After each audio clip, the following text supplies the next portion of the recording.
Hildegaard of Bingen was a medieval abbess, a writer, a composer, and polymath. Today, we're speaking to Michael Marder about what parts of her philosophy are relevant today and what the teachings of an eminent medieval woman can teach us about our relationship with the natural world. Welcome to Future Imperfect.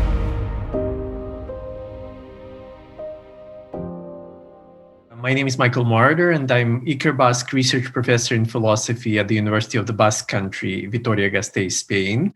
And Green Mass is one of the most recently published books of mine, but it continues the line of thinking that started with plant thinking, published in 2013, where I tried to develop a philosophy of vegetal life, a philosophical way of thinking about and with plants.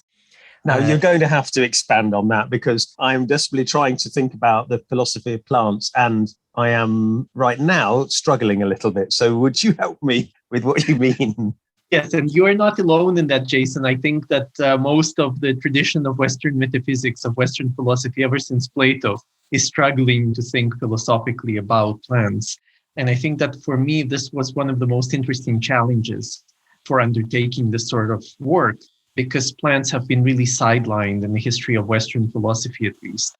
The animals have appeared somewhere on the margins of the philosophical tradition, usually to demarcate humans from other animals and to say that we are better animals because we're the rational ones, or the political animals, the way that Aristotle defines the human, for instance. But plants are somewhere at the very bottom of philosophical concerns, and perhaps only when philosophy is barely distinguishable from natural science, when philosophers are doing the kind of work that later on scientists would undertake. That's when they are dealing with plants. But speaking philosophically, very little has been really in place, has been said about plants in Western tradition, even though Aristotle, who is the key figure, the key player here, and who has given us much of the language to talk about philosophy and philosophical concepts such as matter and form and so on, are Aristotelian inventions. But in the case of plants, he did recognize that plants had a kind of soul, which is not what we tend to associate with the word soul within the Judeo-Christian tradition, this realm of interiority filled with desires, intentions, thoughts, inclinations, but rather the soul understood as a principle of vitality, an animating principle. And so for Aristotle, everything that was alive had at a minimum what he called the vegetal soul, to threptikon, which is the capacity for nourishment and reproduction. And this is the kind of soul that plants had without any other additions, according to Aristotle. Then you had to add sensation to this base to get animal vitality, the animal soul. And then on top of the plant and animal vitality, in order to get to the human, you had to add the capacity for thinking, for the exercises of rationality. So what was really interesting to me was that at the basis of this edifice, that is the principle of vitality in the West, ever since Aristotle, we have the vegetal soul. It really underlies everything, supports everything, but is barely thought through and really discussed. And so this was the starting point for me. Is the principle, therefore, that human beings have at our base the sort of vegetal soul? It's a bit hard to say and hard to think about. That at our basis, we need nourishment and we want to survive. And then everything is built up from there. So animals have the vegetal soul, but they also have the animal soul. And we have animal and plant soul. We also have the human side of things as well. Yes, definitely. That was one of the conclusions of my plant thinking, which is that in order to think the meaning of the human, we have to recognize the other than human within ourselves, meaning not only human animality, but also human vegetality. The vegetal soul that is within us, and that is not only there within us somehow in a free fashion, thriving and growing, but rather has been repressed throughout the history of at least Western cultures. So these capacities for nourishment and reproduction are thought of as the basest capacities, as the crudest and the most material ones that we have to hide or try to minimize, and in order to follow the more noble pursuits that would be more spiritual in a sense. So the materiality of a human psyche would be precisely vegetal. And I think that in different ways, fast forwarding to the 20th century, if we think about psychoanalysis and the way that Freud puts sexuality at the base of what it means to be human, at the basis of human ontology, Freud is really returning to the vegetal soul as the capacity for reproduction in the human, and sort of tracing its different sublimations, but also distortions and repressions, obviously, within the figure of humanity. I mean, it's quite fascinating because in many ways, if you look at evolutionary science, the earliest forms of life are not even potentially very living by modern life standards. They're only just life or possibly just not life. And then things don't fundamentally change. They kind of add and layer and grow. And so the whole components within us, a lot of them are based on the earliest components, just magnified or changed or modified. Mitochondria, for example, inside cells are thought to be a type of organism that became symbiotic inside animal cells. And so it's fascinating that Aristotle, pre any of this knowledge of DNA or evolutionary history or anything like that, came up with this concept and managed to sort of tease out the base components of what make us living organisms. Yes, definitely. And I think that what is also fascinating is that both the human body and the human psyche are sort of archives of transgenerational and even evolutionary events that are inscribed within all kinds of memory, genetic memory, but also the cultural memory that we are all sort of nourishing ourselves on in order to speak, in order to live, in order to interact with others. And so if this archive is in part vegetal, it's fascinating to think about the meaning of human cultures, of all of these presumably highest spiritual pursuits that remain marked at their foundation by the vegetal, both at the level of psychic life and at the level of material bodily existence.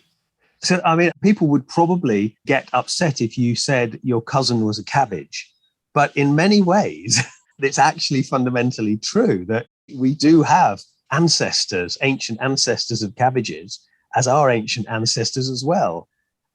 Hildegaard of Bingen, could you explain a little bit about her? And she's particularly medieval, which is one of my personal areas of study. So I really want to talk about that and talk about the academic side of monasteries as well, and the sort of Western religious tradition. And one of my thoughts is that if you were academic in the medieval period and you didn't have any money, you really only had one option, which was to take holy orders and go to their libraries. So tell me about Hildegard anyway. Yes, absolutely. And Hildegard in particular was really an amazing woman because she was a polymath.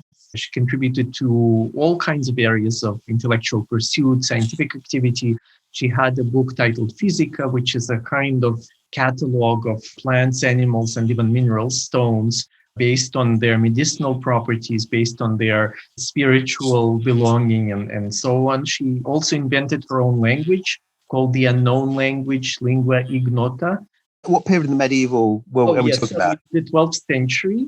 And she was an abbess in the Benedictine order, and really a very well-known personality at the time because she corresponded copiously with all the leading church authorities of her age, with popes, with archbishops, and even with simple monks and so on. So her letters are also preserved and make a part of the corpus of her writings.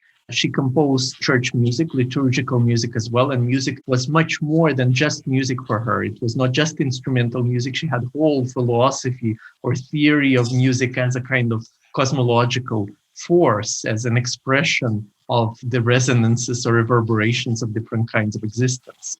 And the list can go on.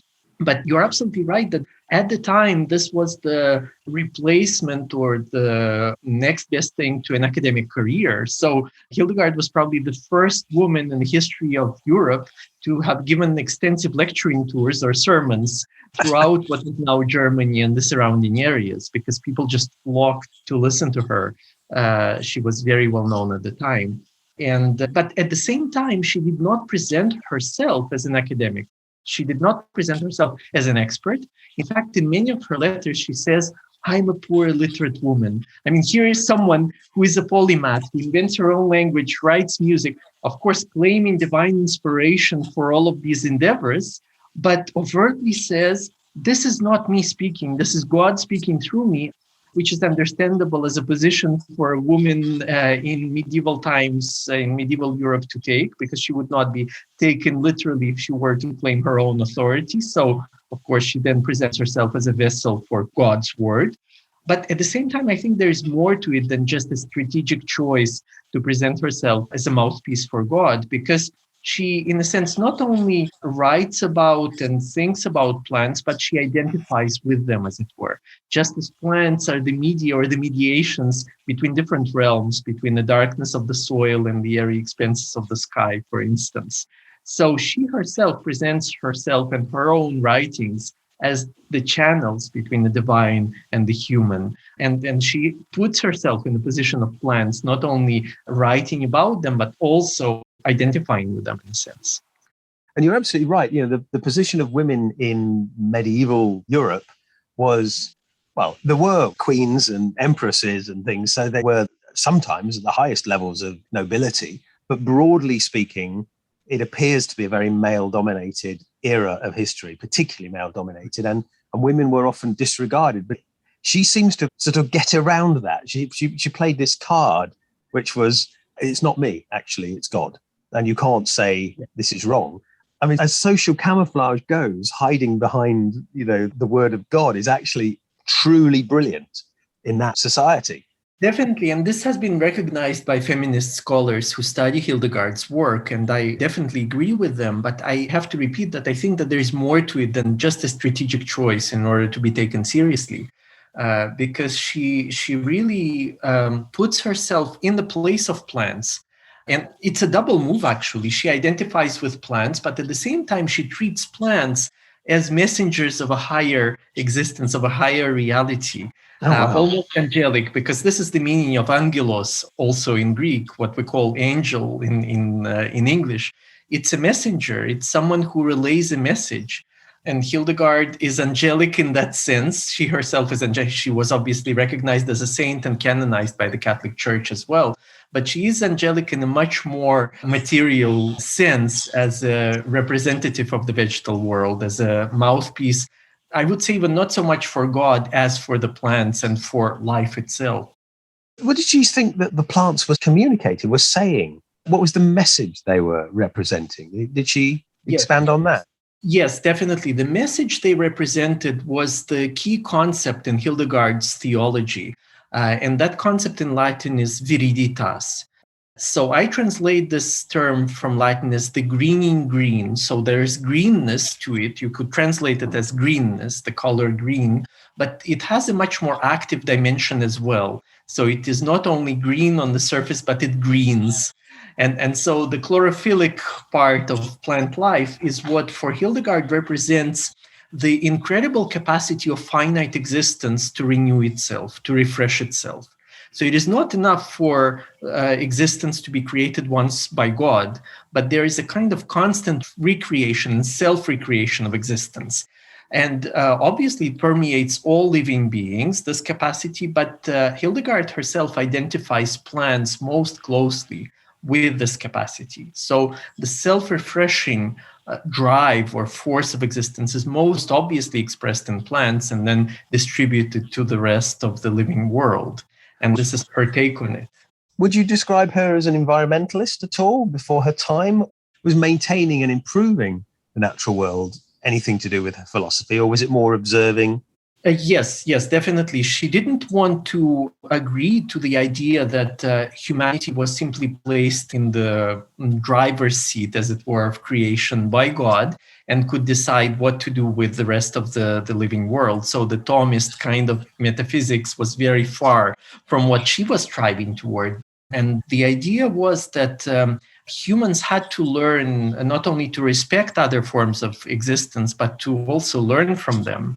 And I think that her own lifelong endeavor was to learn from plants, as it were, to imbibe the self-refreshing capacity of creation from them. And according to her own narrative, this capacity is not set in stone. It is not constant throughout history, human history or natural history. Rather, with the fall, with the original sin, that capacity already drastically diminishes, specifically from the human world, but remains strong in plants. And that is why we have to actually look up to plants, not consider them as inferior forms of existence. But after the fall and the expulsion from paradise, plants are much better at Viriditas. Yeah. So in her philosophy, humans were cursed and we toil in the ground. And I think it specifically, I'm a bit rusty on this, specifically talks about weeds and thorns, doesn't it? As well as sort of almost says there'll be more plants now. And these plants won't necessarily be nice plants. They'll be trouble for you. Definitely. And Hildegard, in the very Augustinian spirit, obviously has a symbolic dimension to her thinking. So she identifies the weeds and damaging plants with sin itself, with bad deeds and so on, and the beneficial, fructiferous plants with good works. She's following in the footsteps of Augustine. But what is curious is that even before the fall, humans, according to her reading of that story from Genesis, Adam and Eve are plant-like because they are taken out of the soil. They are created out of the earth, out of the humus of the earth. So they almost grow out of it like plants do. And humans and plants have that common root, the common origin from the soil that is very important to her. It's not an accident of the biblical narrative, as it were, but an important detail. You can see how she constructed and looked into the sort of core text, which would be the Holy Bible itself, and then sort of expanded upon it and analysed it. I mean, I've never really thought about the myth of Adam being created from the dust of the earth, of course, means they're literally soil, which is where plants' roots live, with their heads in the light and the air.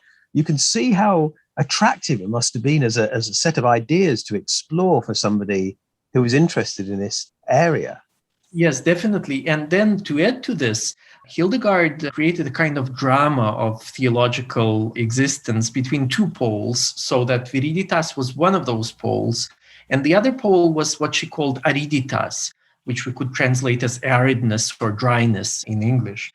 And so all of life happened between Viriditas and Ariditas, and sin itself was not a moral category for her. It was not a transgression of divine command, but a kind of sinning against life itself, against life's own capacity for self-recreation, which is divine in a sense. God was the first creator, but the capacity of finite existence to recreate itself has a trace of that divinity. So to go against that trace, to try to erase it, to stamp it out, would be the definition of sin for Hildegard, and that would be the aridness.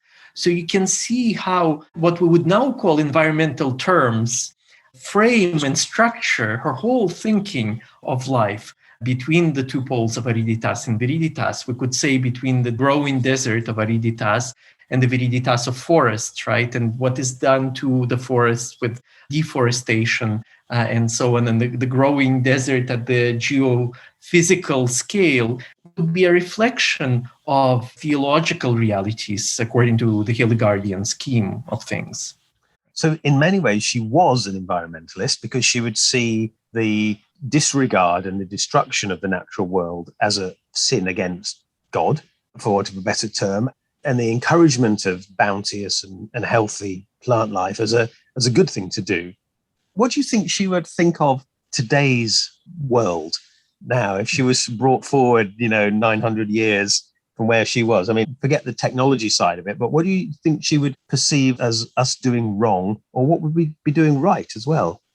Yes, I think that, and in fact, this was one of the main driving forces behind the book that I wrote. Hildegard, not only out of historical interest, historical curiosity, but also in an attempt to ask what we can learn from this person, a medieval Benedictine abbess who lived almost 1,000 years ago. What can we learn about the state of the environment today, about our own environmental problems? And it turns out that we can learn really a lot from her. She was already a little bit, you could say she was somewhat pessimistic about the state of the world in her time, but also optimistic on the other hand. So let me explain how. She called the world itself a shipwrecked world. So existence itself was a kind of shipwreck, a kind of disaster that we are in the midst of, and we're trying to do our best to stay afloat, to survive in this shipwreck of the world itself. But at the same time, she would oppose what in contemporary physics would be called the force of entropy. It does not necessarily mean that the plenitude, the fullness of energy of Viriditas that was there at the beginning is bound to run dry and to be depleted. Precisely because the marvelous capacity of Viriditas is a self-replenishment, a self-recreation, a renewal of that origin. And so for her, it was really a matter of a struggle that's why I'm putting it in terms of a drama, but it was really a struggle between two opposing forces of Viriditas and Viriditas, of whether we give in to the despair of a shipwrecked world and allow it to become more and more desert-like, or if we try to support and nourish to the best of our ability the capacity of finite existence to renew and mend and recreate itself, and in that way oppose the force of Viriditas, right? This is an open kind of question for her. Isn't the fallen world philosophy, was she skirting dangerously close to Catharism, potentially, in some of her philosophies then? Because I think, I'm not a specialist, I haven't studied this, so forgive me if I get this completely wrong, but I thought that Catharism was about a fallen world and needing to sort of better yourself and achieve enlightenment, for want of a better word, and her describing the world as a shipwreck. I would imagine she might have trodden on a few toes with that description, perhaps. Is that the case? Yes, definitely. But at the same time, this is where her whole Christian kind of theology and rethinking of the canon comes in, because that is why Christ has to come in order to redeem the shipwrecked world.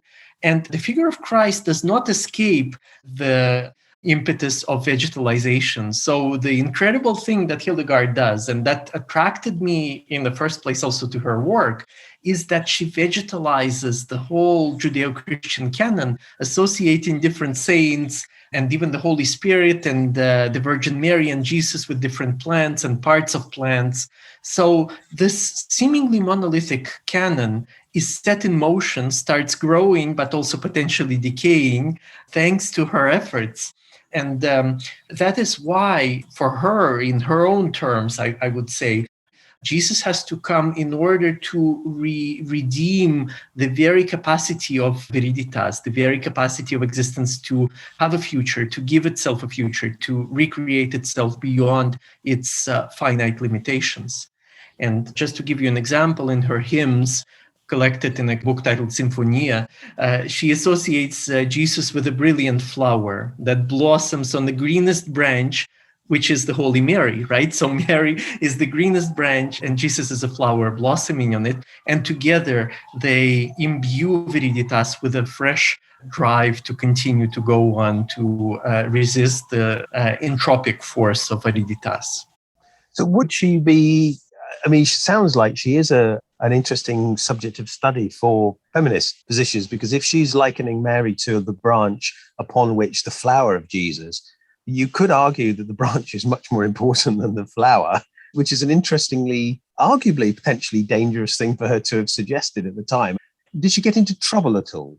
As a woman who was powerful and academic and gave sermons and travelled, obviously, and was presumably very well known at the time, did she have her detractors?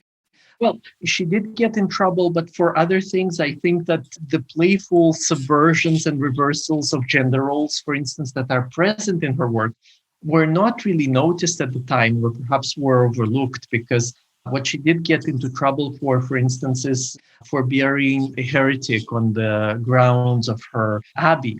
And as a result, the theological authorities of the time forbade her from having liturgical music during her liturgies. And as a result, she writes an incredible letter, a fuming kind of angry letter to the prelates in Maine who forbade her from doing that, from having music during church services. But in that letter, actually, it's an extremely valuable document because she lays out her whole philosophy of music and why it is much more than just instrumental kind of atmosphere creating device. But speaking about gender roles, yes, you are also right to point out the reversals that happen with regard to Mary and Jesus. And the language, if you look at the Latin, at the original Latin in which Hildegard writes, the language is very deliberate, is very carefully calibrated in that regard. So when she talks about the Virgin Mary as the greenest branch, she says that it holds us up and holds Jesus up and carries the flower and is erect. So there are all kinds of phallic associations with a branch, while Jesus is associated with a flower, usually a symbol of femininity, right? All of these reversals are there and are sometimes very veiled, as when she would say that our age is the age of women. It's the womanly times, which is supposed to be very critical. It's the times of decline and decadence and decay. But at the same time, she also implies that what is needed is a strong female warrior. And she uses that word to come and to save the world again, a kind of salvific figure, which would be female. Oh, wow. So she talks about female warrior. So that's a really interesting point of reference for me as well, because I've often asked in certain things I do, what about women fighting? Well, of course they fought if they had to, but we don't have much about it. And of course, Joan of Arc was famously, one of the accusations against her was that she cross-dressed, largely politically trumped up probably. But so that's interesting that she actually even draws the concept of a strong female warrior to mind. Wow. Yes. Okay. Now, green, the color green, you've mentioned that a few times, and obviously plants, chlorophyll, greenness. The color green must have been incredibly important to her. Is that something we're aware of? Yes, so it must have been very important to her, but also not only the physical color green, but also the kind of metaphysical reality that it represented, which would be the force that allows life to live beyond its own finite limits. And what I find really interesting is that, of course, the color is one of the most superficial things we can talk about, right? So color is right there on the surface. It's the first thing that meets the eye. And presumably philosophers and theologians are supposed to look into the depths of things. So color would be the least important of preoccupations for philosophers and theologians. So even there, then, to give a certain preference or a certain priority to the color green or to any color would have been a kind of revolutionary move compared to the valorization of depth, specifically with the rise of the psychic depths of the soul as a deep source of, again, wishes, desires, inclinations in St. Augustine. And surface is incredibly enough. Also, in the Christian tradition, the surface is not only demeaned and sort of degraded, but also associated with Jewishness, with the Jewish law, which is the law that is etched on stone, the letter of the law in its materiality, in its very superficiality, as opposed to the depths of spirit that Christianity associates itself with. And there I have to say that at times Hildegard actually shared the prejudices of the official church against Jewish people in medieval times, but unconsciously she undermined those as well, for instance, by privileging the surface over depth in her adherence to the color green. How was she received in her own time? I mean, you said she traveled widely. Was she considered controversial, or was she lauded at the time, or was she only sort of discovered after her death? No, at the time she was already considered to be a sage, not a sage who is an outcome of formal education, but an inspired woman, divinely inspired woman who had incredible visions that she received directly from God. And she nurtured this view of herself, even in her letters, saying that whatever I write and whatever I say, these are not my words. And even this letter that you are reading now, this is not composed by me, but it is God who is writing through me, right? and I think that this, as we mentioned in the beginning of our conversation, this worked incredibly well as a strategy also, and gained her a very large following, which is not to say that she was without controversy. For instance, when she went against church wishes and gave a proper Christian burial to a heretic, on the grounds of her abbey and was punished. And when she was punished by the prohibition to play any liturgical music, those who meted out this punishment must have known what it meant to her. Because any other person would say, okay, I can't play music for a number of months, whatever, it doesn't really matter. But since it was so incredibly important to her, it was an attempt really to get at her. Yes, absolutely. It sounds like it was very carefully calibrated to make her really angry and punish her. Yeah. And I always also think that actually, if we look at Hildegard from a historical perspective, she obviously lived before the Inquisition. And this is something that worked very much in her favor, because if we were just to imagine her living during the Inquisition, I have no doubts that she herself would have been burnt at the stake as a heretic or a witch, because she brought what would have been thought by the Inquisition authorities as the pagan influences into the core of Christianity.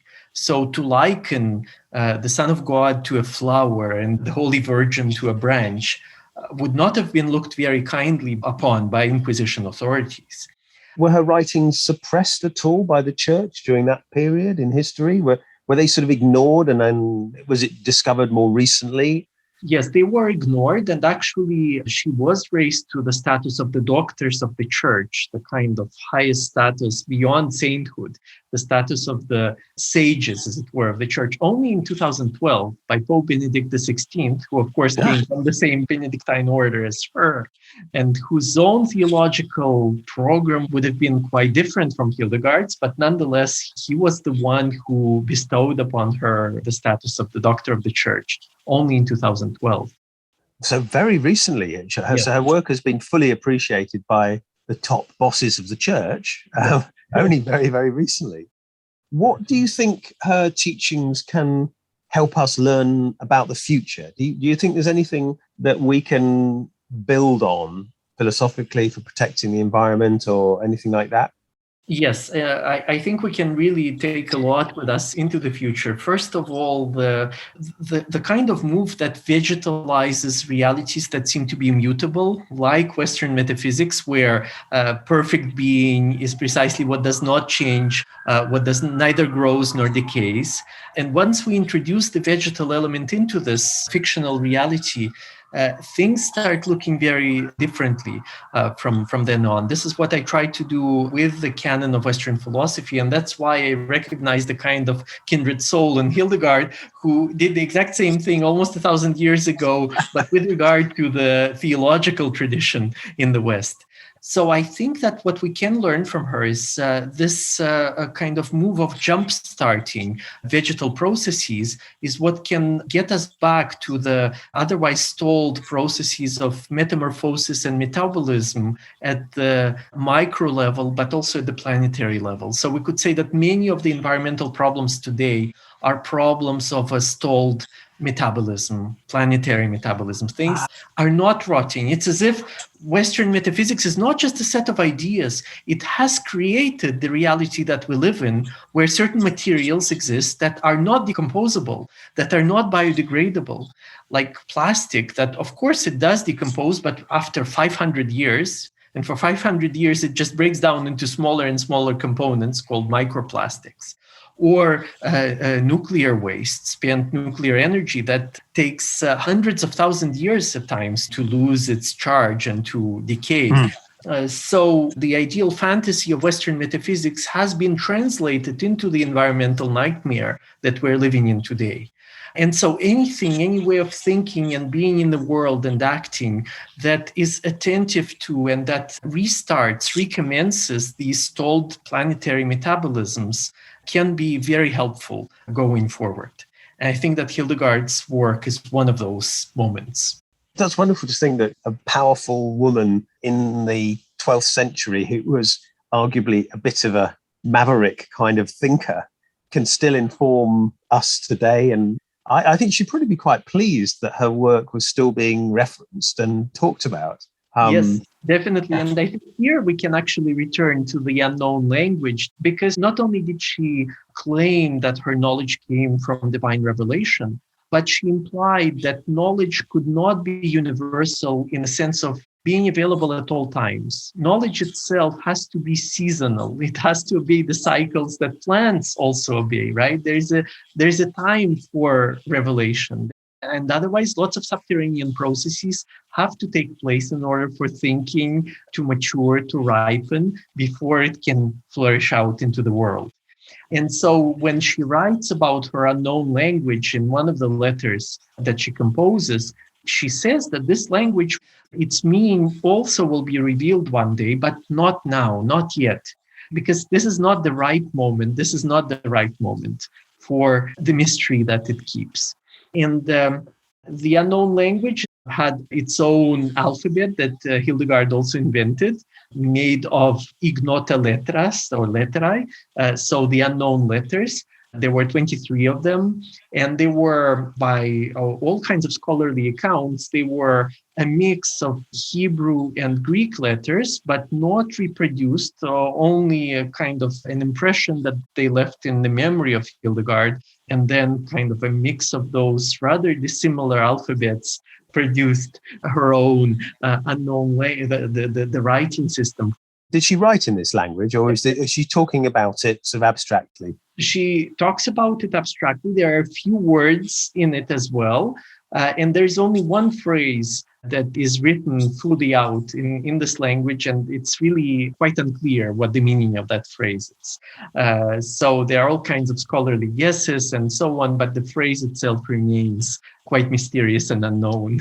So there's this mystery of her secret language. So she refers to it in her writings, but we don't have any work in that mystery writing or anything. No, except for one sentence that can possibly be deciphered by anyone. Oh, that is such a wonderful mystery. I love that kind of thing. Do you think there is work to be uncovered in that lost language? I think actually a little bit more concretely, there is a lot of work to be done with regard to Hildegard's own writings in Latin, because those are collected in volume 197 of Patrologia Latina from the 19th century. And right now, there are also the more current critical editions of some of her works in a collection that is being published in Belgium. But many of her writings have been untranslated into English, for instance. Others have been translated in an abridged fashion. And still others have been translated, but with very approximate translations, very inexact.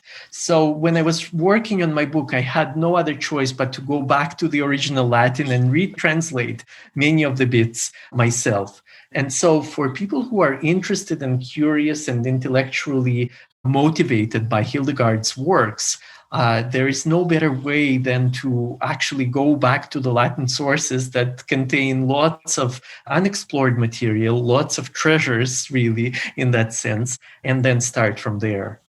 I think that's absolutely right, because a translator will necessarily bring their own biases when they're looking at a work. I've looked at some, I'm very poor with Latin, but I've looked at some translations of works on medieval horsemanship, and the words they're using in English are just incorrect for a particular, and it doesn't make any sense. But if you substitute a different word in English, which was a specialist term in equestrian skills, it suddenly makes sense. And it just shows you that if you want to do your subject the best respect, you need to go back to the originals. You need to go back to the source material and not necessarily rely on other people's interpretations of it, which is wonderful, but that sounds like quite a lot of work. Yes, definitely. Well, look, it's been absolutely wonderful talking to you about Hildegard. I'm going to look up more about her because it sounds like she's got some very interesting observations which could help inform me in some of my research as well. And I'm always interested in the human mind in the medieval period. Lots of people are always fascinated by knights in armor and horses and stuff and castles, but the philosophy behind it all is also worth studying, and especially characters like Hildegard, who are a bit unusual and quite deliberately maverick in many ways. You can unpick a lot more about how society was in a way. Yes, definitely. And specifically, Jason, if you're interested in the way that the human mind worked in medieval times, there's something that Hildegard has to offer in that respect as well, because she created very complex analogies, not only between different key figures in the Judeo-Christian canon and plants and plant parts, but also between these figures and plant parts and parts of the mind. So the intellect and the will, all of these mental faculties are also grafted onto or mapped onto parts of plants. So to give you an example, for instance, Mary stands for the greenest branch, but the greenest branch is for her the intellect. There again, you have a subversion of the view of women as irrational or somehow not connected to the life of the mind, because the parallel that Hildegard draws is between the Virgin Mary, the greenest branch, and the intellect as the faculty corresponding to the branch. Wonderful. What a wonderful place to finish. Thank you so much. I really appreciate it, Michael. It's been a really interesting wander through mental mind states and plants and things. That's been really interesting. It's certainly food for thought. There's quite a lot to go through and digest, actually, in what we've discussed. But thank you so much. Really appreciate it. Yes, thank you very much for your invitation, Jason. My pleasure.